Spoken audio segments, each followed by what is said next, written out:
Welcome to the Austin Method, where we help you develop the skills of square dancing.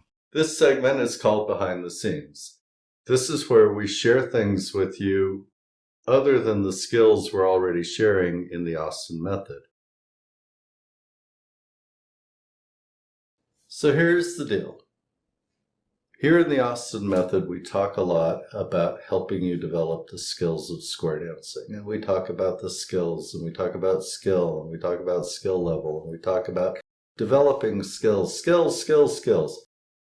Why does skill matter? I mean, after all, I came to a fun night dance. I didn't have any skill. I had fun. Why can't we just do that all the time? Well, if you talk to experienced dancers, they're not coming to fun night for the high quality dancing. They're coming to fun night because they enjoy seeing new people have fun. They enjoy recruiting new people into square dancing. But that level of dancing generally isn't fun for experienced square dancers. And it wouldn't be for you either after a very short period. But before we get into that, let's talk about terminology a little bit.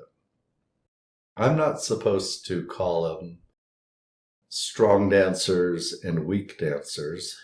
A lot of people feel that that divides square dancers and it sets up a caste system type thing. I think it's a little silly because there are always going to be stronger dancers, more experienced, skilled dancers who have been doing it for a while, who have put in a lot of effort and time and become stronger dancers.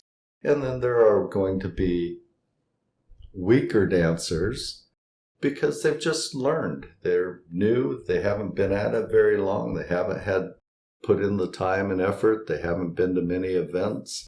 So, yeah, they're going to be weaker. We don't not say somebody's stronger and weaker at the gym when one can lift, bench press 225 pounds and the other can only bench press 60 pounds. Clearly, though, our goal in the Austin Method is to develop skilled dancers. And why? Why do we care? Well, first of all, let's talk about why we have unskilled dancers. We've already mentioned a couple.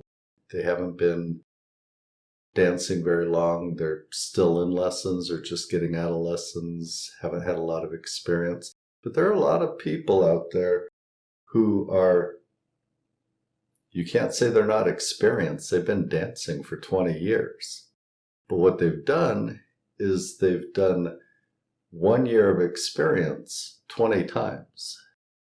And why is that? Generally, it's because their expectations were set wrong.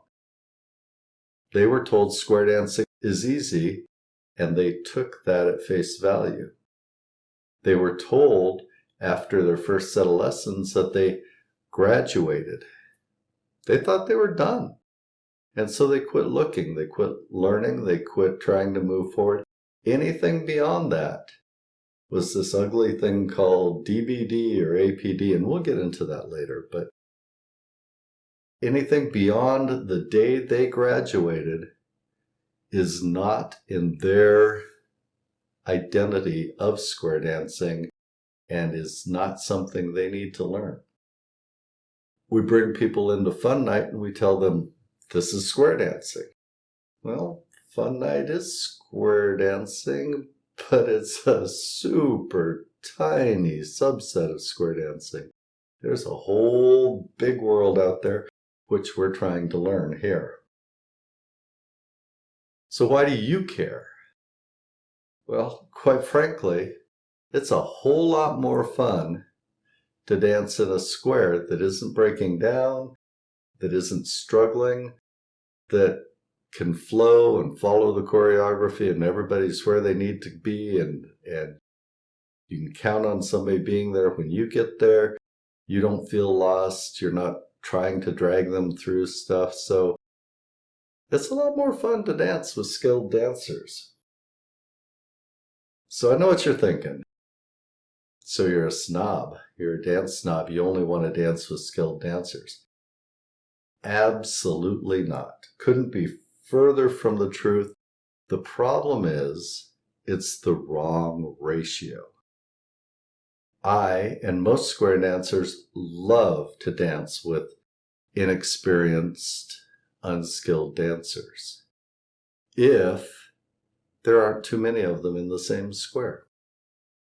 If you have 3 strong couples and 1 weaker couple, that square is going to do fine. More importantly, the weaker couple is going to have a blast, and the other 3 couples are going to have a blast. And part of that blast, part of that joy that we feel as stronger dancers is the joy of seeing them succeed in a scenario they probably aren't used to succeeding in such a style and a manner.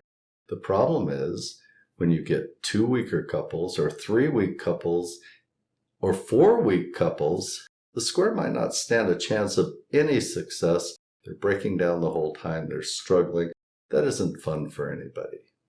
Let me tell you a little story about Winter Festival. I talked in an earlier behind the scenes segment about the perfect tip. One of my perfect tips was at a festival called Winter Festival put on by Rhythm Records in Waco, Texas. And the last dance of the night,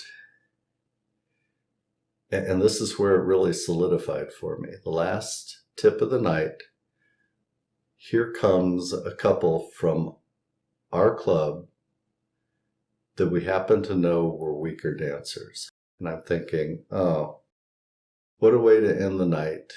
We're in trouble. You know, they've been cranking up the level of the dancing. It's really getting good. And here comes this couple that's weaker. Well, the other 2 couples were strong. We were strong.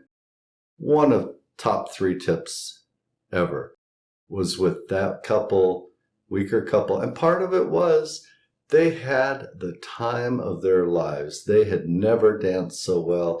They had never had so much fun. I think they were on a high for weeks after that. That's the kind of dancing we like to do, which is why skill matters, which is why we're teaching you or helping you develop the skills you need to be a strong dancer. So why else should you care? On a personal level, what does it mean to an individual dancer that they are more skilled?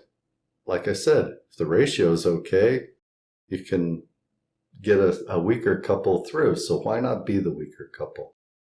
Well, because quite honestly, skilled dancers just have more fun.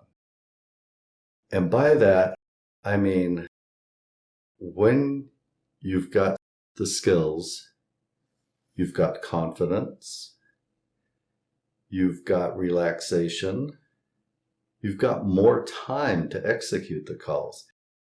It's the strangest thing, but the first time you do our reviews, it's going to feel like there's no way you could possibly get through them in the allotted time with the number of beats we've given. It's too fast. You can't do it. It's too much. And you get really anxious, and then you do it again, and it's like, well, that's not so bad. And you do it a third time, and it's like, well, there's plenty of time to do these calls. And you do it a fourth time, and it's like, let's have a little chat while we do this. It becomes almost background to do the dancing. So being a skilled dancer, you can actually be chatting and joking and looking around and seeing what other people are doing. And it's just a whole lot more fun. Be a skilled dancer than to not. And lastly, but certainly not least, is being a skilled dancer. You know the work and effort you've put in to get there. And there's a certain amount of pride to being able to step into a tip and know you're going to do okay. Make sure to like and comment before you go. This is the way YouTube tells other people that you found this material engaging one way or the other. Comments are always appreciated. Likes and shares, of course, are much appreciated. And remember, however well-informed and carefully considered they may be, the opinions expressed here are solely my opinions and don't necessarily reflect the opinions of others involved in this production. Thank you for visiting the Austin Method. We hope to see you on the dance floor soon.